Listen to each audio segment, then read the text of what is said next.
बच्चों, आज हम पढ़ेंगे क्लास 9th सामाजिक अध्ययन के अंतर्गत समकालीन भारत विषय का चौथा अध्याय जलवायु। हम आपको बताएंगे बच्चों इस पाठ से संबंधित प्रश्नों के उत्तर। और यदि वीडियो पसंद आए तो लाइक शेयर करना न भूलें और चैनल को सब्सक्राइब भी अवश्य कर दें। तो चलिए शुरू करते हैं। पहला प्रश्न है, नीचे दिए गए 4 विकल्पों में से सही उत्तर चुनें। और यहाँ पर जो है पहले प्रश्न का फर्स्ट पार्ट है बच्चों, नीचे दिए गए स्थानों में किस स्थान पर विश्व में सबसे अधिक वर्षा होती है।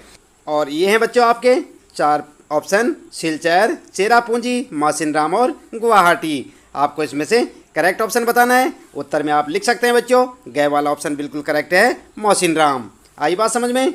इसके बाद देख लेते हैं सेकेंड पार्ट है पहले प्रश्न का, ग्रीष्म ऋतु में उत्तरी मैदानों में बहने वाली पवन को निम्नलिखित में से क्या कहा जाता है।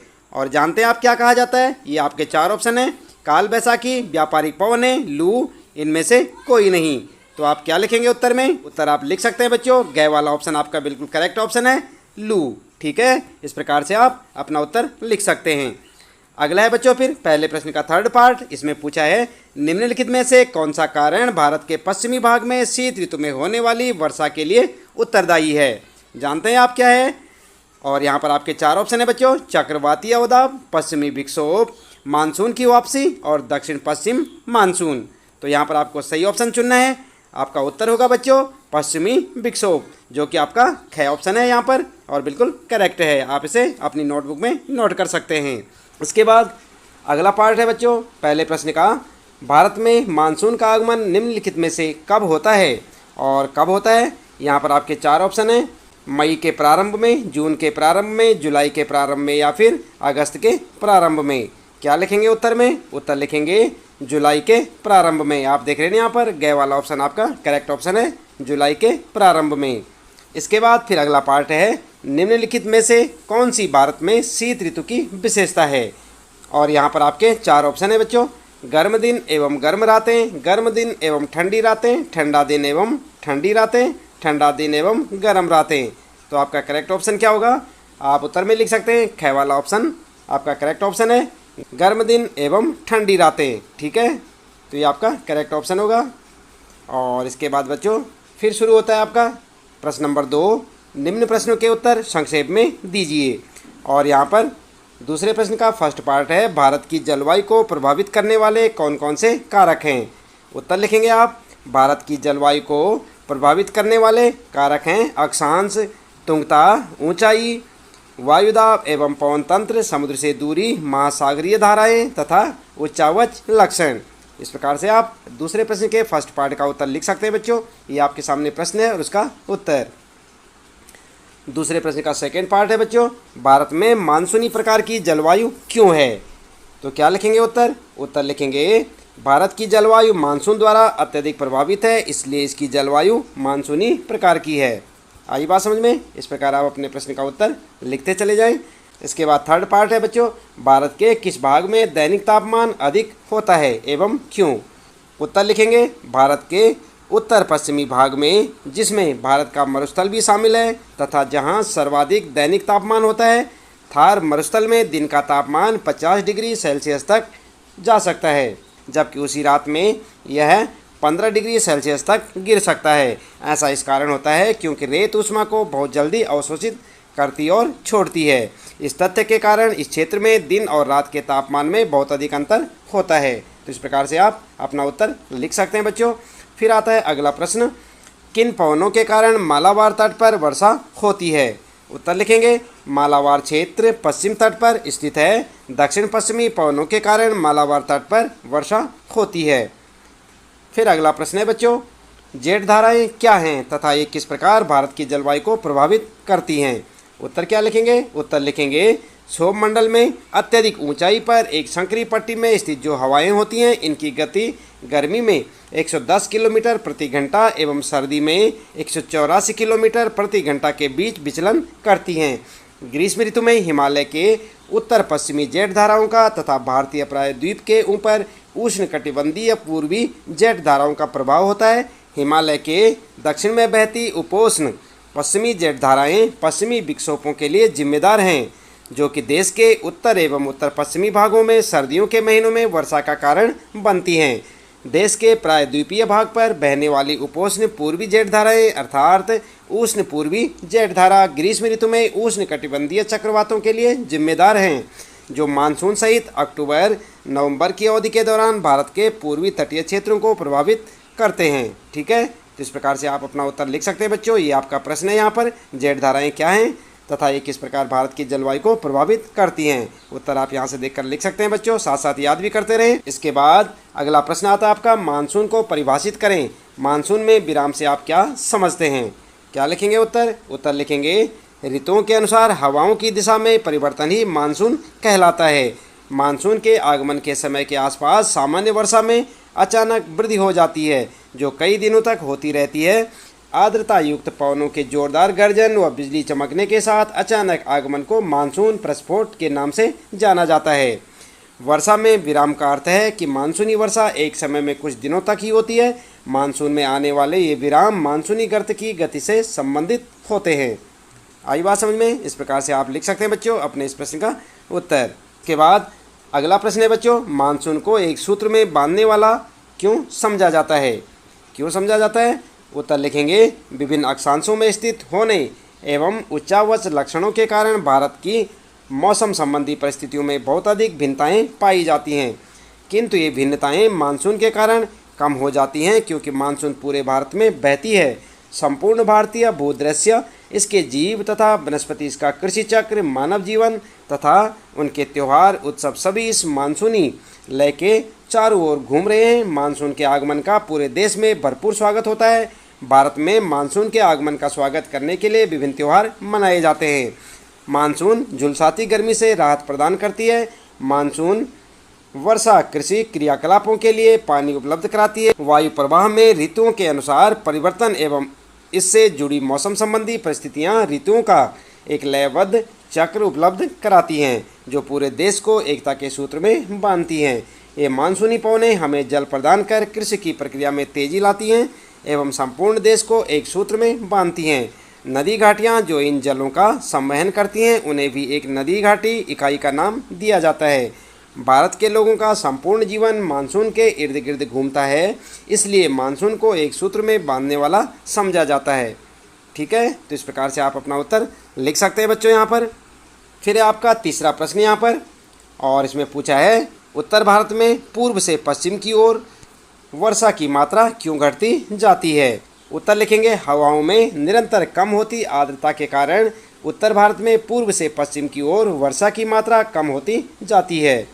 बंगाल की खाड़ी शाखा से उठने वाली आर्द्र पवनें जैसे जैसे आगे और आगे बढ़ती हुई देश के आंतरिक भागों में जाती हैं, वे अपने साथ लाई गई अधिकतर आर्द्रता खोने लगती हैं। परिणाम स्वरूप पूर्व से पश्चिम की ओर वर्षा धीरे धीरे घटने लगती है। राजस्थान एवं गुजरात के कुछ भागों में बहुत कम वर्षा होती है। तो इस प्रकार से आप लिख सकते हैं अपने तीसरे प्रश्न का उत्तर बच्चों। और फिर आता है चौथा प्रश्न, और यहाँ पर आपको पूछा है कारण बताएं। इसका फर्स्ट पार्ट है बच्चों, भारतीय उपमहाद्वीप में वायु की दिशा में मौसमी परिवर्तन क्यों होता है? तो क्यों होता है बच्चों, क्या आप जानते हैं? चलिए उत्तर में लिखेंगे आप, वायु की दिशा में मौसमी परिवर्तन कोरियालिस बल के कारण होती है। भारत उत्तर पूर्वी पवनों के क्षेत्र में आता है। ये पवनें उत्तरी गोलार्ध की उपोष्ण कटिबंधीय उच्च दाब पेटी से उत्पन्न होती हैं। ये दक्षिण की ओर बहती कोरियालिस बल के कारण दाहिनी ओर विक्षेपित होकर विषुवतीय निम्न दाब वाले क्षेत्रों की ओर बढ़ती है। कोरियालिस बल को फेरल का नियम भी कहा जाता है तथा यह पृथ्वी के घूर्णन के कारण उत्पन्न होता है। यह उत्तर पूर्वी व्यापारिक पवनों को दक्षिण गोलार्ध में बाईं ओर विक्षेपित कर देती है। तो इस प्रकार से आप इसका कारण लिख सकते हैं बच्चों। फिर है यहाँ पर सेकेंड, भारत में अधिकतर वर्षा कुछ ही महीनों में होती है। तो इसका क्या कारण है? उत्तर लिखेंगे विषुवत रेखा को पार करने के उपरांत दक्षिण पूर्वी व्यापारिक पवनें दक्षिण पश्चिम की ओर बहने लगती हैं और दक्षिण पश्चिमी मानसून के रूप में प्रायद्वीपीय भारत में प्रवेश करती हैं। ये पवनें गर्म महासागरों के ऊपर से बहते हुए आर्द्रता ग्रहण करती हैं और भारत की मुख्य भूमि पर विस्तृत वर्षण लाती हैं। इस प्रदेश में ऊपरी वायु परिसंचरण पश्चिमी प्रवाह के प्रवाह में रहता है। भारत में होने वाली वर्षा मुख्यतः दक्षिण पश्चिमी मानसून पवनों के कारण होती है। मानसून की अवधि 100 से 120 दिनों के बीच होती है, इसलिए देश में होने वाली अधिकतर वर्षा कुछ ही महीनों में केंद्रित है। तो ये था इसका कारण। आप इसे लिख सकते हैं बच्चों, साथ साथ याद भी करें। फिर आता है अगला प्रश्न और यहाँ पर पूछा है तमिलनाडु तट पर शीत ऋतु में वर्षा होती है, तो आपको इसका कारण बताना है। तो यहाँ पर आप लिख सकते हैं बच्चों अपने उत्तर में, शरद ऋतु में देश में उत्तर पूर्वी व्यापारी पवनें प्रभावित होती हैं। ये स्थल से समुद्र की ओर बहती हैं, इसलिए देश के अधिकतर भाग में शुष्क मौसम होता है। यद्यपि इन पवनों के कारण तमिलनाडु के तट पर वर्षा होती है, क्योंकि वहाँ ये पवनें समुद्र से स्थल की ओर बहती हैं और अपने साथ आर्द्रता लाती हैं। इसके बाद फिर आता है बच्चों, पूर्वी तट के डेल्टा वाले क्षेत्र में प्रायः चक्रवात आते हैं, इसका क्या कारण है? तो उत्तर आप लिख सकते हैं, पूर्वी तट के डेल्टा वाले क्षेत्र में प्रायः चक्रवात आते हैं। ऐसा इस कारण होता है क्योंकि अंडमान सागर पर पैदा होने वाला चक्रवातीय दबाव मानसून एवं अक्टूबर-नवंबर के दौरान उपोष्ण कटिबंधीय जेट धाराओं द्वारा देश के आंतरिक भागों की ओर स्थानांतरित कर दिया जाता है। ये चक्रवात विस्तृत क्षेत्र में भारी वर्षा करते हैं। ये उष्ण कटिबंधीय चक्रवात प्रायः विनाशकारी होते हैं। गोदावरी, कृष्णा एवं कावेरी नदियों के डेल्टा प्रदेशों में अक्सर चक्रवात आते हैं, जिसके कारण बड़े पैमाने पर जान एवं माल की क्षति होती है। कभी कभी ये चक्रवात उड़ीसा, पश्चिम बंगाल एवं बांग्लादेश के तटीय क्षेत्रों में भी पहुंच जाते हैं। कोरोमंडल तट पर अधिकतर वर्षा इन्हीं चक्रवातों तथा अवदाबों से होती है। ठीक है, इस प्रकार आप लिखते चले जाएं। फिर आता है बच्चों अगला, यहाँ पर जो कारण बताना है, राजस्थान, गुजरात के कुछ भाग तथा पश्चिमी घाट का वृष्टि छाया क्षेत्र सूखा प्रभावित क्षेत्र है। इसका क्या कारण है? उत्तर में आप लिख सकते हैं, राजस्थान, गुजरात के कुछ भाग तथा पश्चिमी घाटों के वृष्टि छाया प्रदेश सूखा संभावित होते हैं, क्योंकि इनमें मानसून के दौरान बहुत कम वर्षा होती है। पवनें पर्वतों पर आर्द्रता लिए हुए आती हैं, किंतु तापमान में कमी अधिकतर आर्द्रता घाटों की पवनमुखी ढालों पर वर्षण के रूप में खो देती है, और जब तक वे पवन विमुखी ढाल पर पहुंचती हैं तब तक ये शुष्क हो चुकी होती हैं। आई बात समझ में? इस प्रकार से आप इसका उत्तर लिख सकते हैं, कारण आपको बताना है इन सब में। इसके बाद बच्चों आता है फिर आपका 5वां प्रश्न और इसमें पूछा है भारत की जलवायु अवस्थाओं की क्षेत्रीय विभिन्नताओं को उदाहरण सहित समझाएं। और यहाँ पर आप उत्तर लिख सकते हैं बच्चों, उत्तर दिशा में हिमालय पर्वत के निर्णायक प्रभाव तथा दक्षिण में महासागर होने के बावजूद भी तापमान, आर्द्रता एवं वर्षण में विभिन्नताएं मौजूद हैं। उदाहरण के लिए आप लिखेंगे, पॉइंट बनाकर लिखें, कै लिखेंगे, गर्मियों में राजस्थान के कुछ क्षेत्रों में तथा उत्तर पश्चिमी भारत में तापमान 50 डिग्री सेल्सियस होता है, जबकि उसी समय देश के उत्तर में जम्मू कश्मीर के पहलगाम में तापमान 20 डिग्री सेल्सियस हो सकता है। सर्दियों की किसी रात में जम्मू कश्मीर के द्रास में तापमान -45 डिग्री सेल्सियस तक हो सकता है, जबकि तिरुवनंतपुरम में यह 22 डिग्री सेल्सियस हो सकता है। आई बात समझ में? इस प्रकार से लिखते चले जाएं। फिर लिखेंगे ख वाला, अंडमान व निकोबार एवं केरल में दिन व रात के तापमान में बहुत कम भिन्नता होती है। ग लिखेंगे, एक अन्य विभिन्नता वर्षण में है, जबकि हिमालय के ऊपरी भागों में वर्षण अधिकतर हिम के रूप में होता है। देश के शेष भागों में वर्षा होती है। मेघालय में 400 सेंटीमीटर से लेकर लद्दाख एवं पश्चिम राजस्थान में वार्षिक वर्षण 10 सेंटीमीटर से भी कम होती है। इसके बाद अगला पॉइंट लिखेंगे, घ देश के अधिकतर भागों में जून से सितंबर तक वर्षा होती है, लेकिन कुछ क्षेत्रों जैसे तमिलनाडु तट पर अधिकतर वर्षा अक्टूबर एवं नवंबर में होती है। अगला पॉइंट है बच्चों, उत्तरी मैदान में वर्षा की मात्रा सामान्यतः पूर्व से पश्चिम की ओर घटती जाती है। आई बात समझ में? इस प्रकार से आप अपने इस 5वें प्रश्न का उत्तर लिख सकते हैं बच्चों। फिर आता है आपका 6वां प्रश्न और इसमें कहा है मानसून अभिक्रिया की व्याख्या करें। उत्तर क्या लिखेंगे? उत्तर आप इस प्रकार से लिखें बच्चों, किसी भी क्षेत्र को वायुदाब एवं उसकी पवनें उस क्षेत्र की अक्षांशीय स्थिति एवं ऊंचाई पर निर्भर करती हैं। इस प्रकार यह तापमान एवं वर्षण के पैटर्न को भी प्रभावित करती हैं। भारत में जलवायु तथा संबंधित मौसमी अवस्थाएं निम्नलिखित वायुमंडलीय अवस्थाओं से संचालित होती हैं, और कौन कौन सी हैं? यहाँ पर आप पॉइंट बना के लिखेंगे, कै लिखें, वायुदाब एवं धरातलीय पवनें, और हेडिंग डालकर लिखेंगे, पवनें उच्च वायुदाब क्षेत्र से कम वायुदाब क्षेत्र की ओर बहती हैं। सर्दियों में हिमालय के उत्तर में उच्च वायुदाब क्षेत्र होता है। ठंडी शुष्क हवाएं इस क्षेत्र से दक्षिण में सागर के ऊपर कम वायुदाब क्षेत्र की ओर बहती हैं। गर्मियों के दौरान मध्य एशिया के साथ साथ उत्तर पश्चिमी भारत के ऊपर कम वायुदाब क्षेत्र विकसित हो जाता है। परिणाम स्वरूप कम वायुदाब प्रणाली दक्षिण गोलार्ध की दक्षिण पूर्वी व्यापारिक पवनों को आकर्षित करती हैं। ये व्यापारिक पवनें विषुवत रेखा को पार करने के उपरांत कोरियालिस बल के कारण दाहिनी ओर मुड़ते हुए भारतीय उपमहाद्वीप पर स्थित निम्न दाब की ओर बहने लगती हैं। विषुवत रेखा को पार करने के बाद ये पवनें दक्षिण पश्चिमी दिशा में बहने लगती हैं और भारतीय प्रायद्वीप में दक्षिण पश्चिमी मानसून के रूप में प्रवेश करती हैं। इन्हें दक्षिण पश्चिमी मानसून के नाम से जाना जाता है। ये पवनें गर्म महासागरों के ऊपर से बहते हुए आर्द्रता ग्रहण करती हैं और भारत की मुख्य भूमि पर विस्तृत वर्षण लाती हैं। इस प्रदेश में ऊपरी वायु परिसंचरण पश्चिमी प्रवाह के प्रभाव में रहता है। भारत में होने वाली वर्षा मुख्यतः दक्षिण पश्चिमी मानसून पवनों के कारण होती है। मानसून की अवधि 100 से 120 दिनों के बीच होती है, इसलिए देश में होने वाली अधिकतर वर्षा कुछ ही महीनों में केंद्रित है। आई बात समझ में? इस प्रकार से आप लिखते चले जाएं। फिर लिखेंगे आप ख में जेठ धाराएं और हेडिंग डालकर लिख देंगे। सौरमंडल में अत्यधिक ऊंचाई पर एक संकरी पट्टी में स्थित हवाएं होती हैं। इनकी गति गर्मी में 110 किलोमीटर प्रति घंटा एवं सर्दी में 184 किलोमीटर प्रति घंटा के बीच विचलन करती हैं।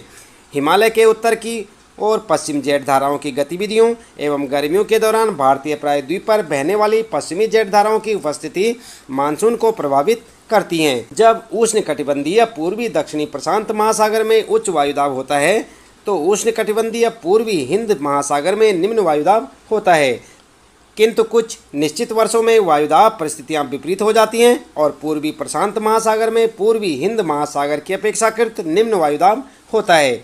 दाब की अवस्था में इस नियतकालिक परिवर्तन को दक्षिणी दोलन के नाम से जाना जाता है। एल नीनो दक्षिण दोलन से जुड़ा हुआ एक लक्षण है। यह एक गर्म समुद्री जल धारा है जो पेरू की ठंडी धारा के स्थान पर प्रत्येक 2 या 5 वर्ष के अंतराल में पेरू तट से होकर बहती है। दाब की अवस्था में परिवर्तन का संबंध एल नीनो से है। हवाओं में निरंतर कम होती आर्द्रता के कारण उत्तर भारत में पूर्व से पश्चिम की ओर वर्षा की मात्रा कम होती जाती है और बंगाल की खाड़ी शाखा से उठने वाली आर्द्र पवनें जैसे जैसे आगे बढ़ती हुई देश के आंतरिक भागों में जाती हैं, वे अपने साथ लाई गई अधिकतर आर्द्रता खोने लगती हैं। परिणाम स्वरूप पूर्व से पश्चिम की ओर वर्षा धीरे धीरे घटने लगती है। राजस्थान एवं गुजरात के कुछ भागों में बहुत कम वर्षा होती है। ठीक है, इस प्रकार से आप लिखते चले जाएं बच्चों। फिर लिखेंगे गए और यहाँ पर लिखेंगे पश्चिमी चक्रवाती विक्षोभ और यहाँ पर लिखेंगे हिमालय के दक्षिण से बहने वाली उपोष्ण कटिबंधीय पश्चिमी जेठ धाराएं सर्दी के महीनों में देश के उत्तर एवं उत्तर पश्चिमी भागों में उत्पन्न होने वाले पश्चिमी चक्रवातीय विक्षोभों के लिए जिम्मेदार है। ठीक है, इस प्रकार से आप लिखते चले जाएं। आपके छठे प्रश्न का उत्तर हो जाएगा बच्चों, याद भी करें साथ साथ। और फिर आता है आपका 7वां प्रश्न। इसमें पूछा है शीत ऋतु की अवस्था एवं उसकी विशेषताएं बताएं। तो आपको शीत ऋतु की अवस्थाएं और विशेषताएं बतानी है। उत्तर लिखेंगे उत्तरी भारत में शीत ऋतु मध्य नवंबर से आरंभ होकर फरवरी तक रहती है। इस मौसम में आसमान प्रायः साफ रहता है, तापमान कम रहता है, मंद हवाएं चलती हैं। तापमान दक्षिण से उत्तर की ओर बढ़ने पर घटता जाता है। दिसंबर एवं जनवरी सबसे ठंडे महीने होते हैं। उत्तर में तुषारपात सामान्य है तथा हिमालय के ऊपरी ढालों पर हिमपात होता है। इस ऋतु में देश में उत्तर पूर्वी व्यापारी पवनें प्रभावित होती हैं। ये स्थल से समुद्र की ओर बहती हैं और इसलिए देश के अधिकतर भाग में शुष्क मौसम होता है। इन पवनों के कारण कुछ मात्रा में वर्षा तमिलनाडु के तट पर होती है, क्योंकि यहाँ ये पवनें समुद्र से स्थल की ओर बहती हैं, जिससे ये अपने साथ आर्द्रता लाती हैं। देश के उत्तरी भाग में एक कमजोर उच्च दाब का क्षेत्र बन जाता है, जिसमें हल्की पवनें इस क्षेत्र से बाहर की ओर प्रवाहित होती हैं। उच्चावच से प्रभावित होकर ये पवन पश्चिम तथा उत्तर पश्चिम से गंगा घाटी में बहती हैं। शीत ऋतु में उत्तरी मैदान में पश्चिम एवं उत्तर पश्चिम से चक्रवाती विक्षोभ का अंतर्वाह विशेष लक्षण है।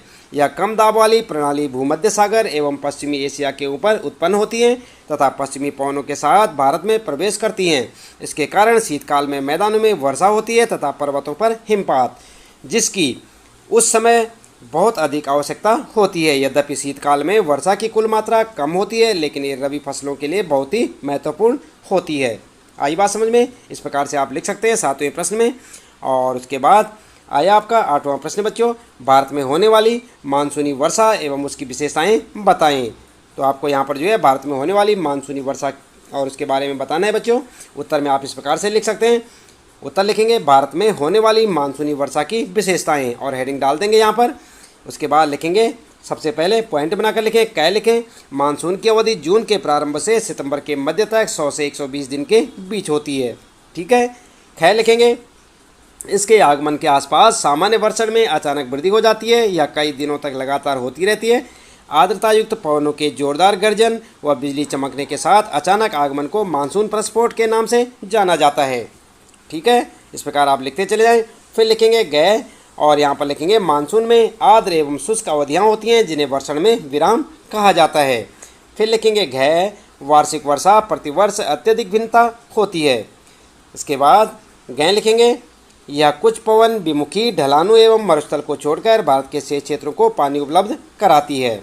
उसके बाद लिखेंगे च वर्षा का वितरण भारतीय भूदृश्य में अत्यधिक असमान है। मौसम के प्रारंभ में पश्चिमी घाटों की पवनमुखी ढालों पर भारी वर्षा होती है, अर्थात 250 सेंटीमीटर से अधिक। दक्कन के पठार के वृष्टि छाया क्षेत्रों एवं मध्य प्रदेश, राजस्थान, गुजरात, लेह में बहुत कम वर्षा होती है। सर्वाधिक वर्षा देश के उत्तर पूर्वी क्षेत्रों में होती है। उसके बाद लिखेंगे 6 उष्णकटिबंधीय दबाव की आवृत्ति एवं प्रबलता मानसून वर्षण की मात्रा एवं अवधि को निर्धारित करते हैं।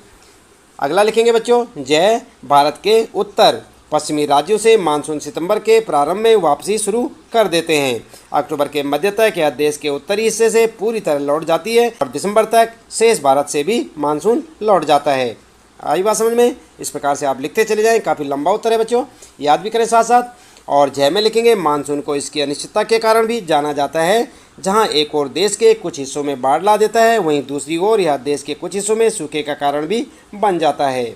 इसके बाद आगे बात करते हैं यहाँ पर भारत में मानसूनी वर्षा के प्रभावों की, और यहाँ पर हेडिंग डाल के लिखेंगे भारत में मानसूनी वर्षा के प्रभाव। और फिर लिखेंगे उसी प्रकार कै गै में कै लिखेंगे भारतीय कृषि मुख्य रूप से मानसून से प्राप्त पानी पर निर्भर है। देरी से कम या अधिक मात्रा में वर्षा का फसलों पर नकारात्मक प्रभाव डालती है। और ख लिखेंगे वर्षा के असमान वितरण के कारण देश में कुछ सूखा संभावित क्षेत्र है जबकि कुछ बाढ़ से ग्रस्त रहते हैं। गै लिखेंगे मानसून भारत को एक विशिष्ट जलवायु पैटर्न उपलब्ध कराती है, इसलिए विशाल क्षेत्रीय विभिन्नताओं की उपस्थिति के बावजूद मानसून देश और इसके लोगों को एकता के सूत्र में पिरोने वाला प्रभाव डालती है। ठीक है, तो इस प्रकार से आपके इस प्रश्न का उत्तर हो जाएगा बच्चों। इसके बाद आगे प्रश्न आता है आपका मानचित्र कौशल से संबंधित जो प्रश्न है उसका उत्तर आप किस प्रकार से करेंगे, आइए देख लेते हैं। भारत के रेखा मानचित्र पर निम्नलिखित को दर्शाएं। 400 सेंटीमीटर से अधिक वर्षा वाले क्षेत्र आपको बताने और 20 सेंटीमीटर से कम वर्षा वाले क्षेत्र बताने। गै में बताना आपको भारत में दक्षिण पश्चिमी मानसून की दिशा।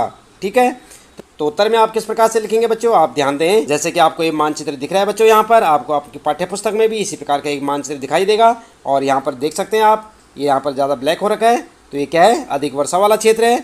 और इसी प्रकार से आप यहाँ पर जो है इसके लिए एक पैरामीटर बनाएंगे यहाँ पर, जो आप यहाँ पर लिख सकते हैं 400 सेंटीमीटर से अधिक वर्षा वाला क्षेत्र और 20 सेंटीमीटर से कम वर्षा वाला क्षेत्र। ठीक है, जहाँ पे डॉट डॉट लग रखा है इससे आप देख सकते हैं ये कम वर्षा वाला क्षेत्र है, और जहाँ पर ज़्यादा डार्क हो रखा है ब्लैक में ये हो गया 400 सेंटीमीटर से अधिक वर्षा वाला क्षेत्र। तो इस प्रकार से आप एक मानचित्र बना सकते हैं। और यहाँ पर देख रहे हैं बच्चों, ये आपका दूसरा मानचित्र है। यहाँ पर जो है मानसून की दिशा दिखा रखी है, आप इसे भी अपनी नोटबुक में नोट कर लें और इसे अच्छे से आप अपनी पाठ्यपुस्तक से देखकर बना सकते हैं और यहाँ पर मानसून की दिशाएं बता सकते हैं, तो आपका उत्तर हो जाएगा।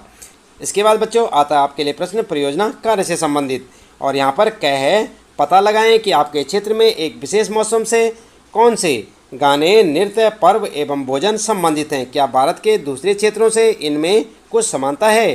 तो ये तो आप अपने हिसाब से लिख सकते हैं बच्चों, अपने क्षेत्र के हिसाब से आप लिख सकते हैं, इसलिए इसका उत्तर आप स्वयं से लिखेंगे।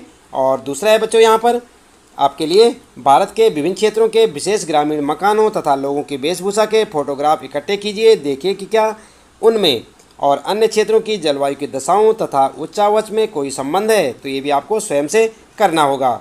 ठीक है, इस प्रश्न का उत्तर भी आप अपने हिसाब से लिख सकते हैं बच्चों। और ये जो फोटोग्राफ की बात की गई है, फोटोग्राफ आप इकट्ठे कर सकते हैं। इसके साथ ही बच्चों इस पाठ से संबंधित प्रश्नों के उत्तर यहाँ पर समाप्त होते हैं। उम्मीद है कि आपको अच्छे से समझ आए होंगे। इसी प्रकार लगातार कक्षा 9 समकालीन भारत विषय के सभी पाठों के प्रश्न उत्तर जानने के लिए चैनल को सब्सक्राइब अवश्य कर दें, बेल आइकन भी दबा दें बच्चों, ताकि आपको आने वाली प्रत्येक पाठ की वीडियो की नोटिफिकेशन मिलती रहे। मिलते हैं फिर अगली वीडियो में नए पाठ के कुछ नए प्रश्न उत्तरों के साथ।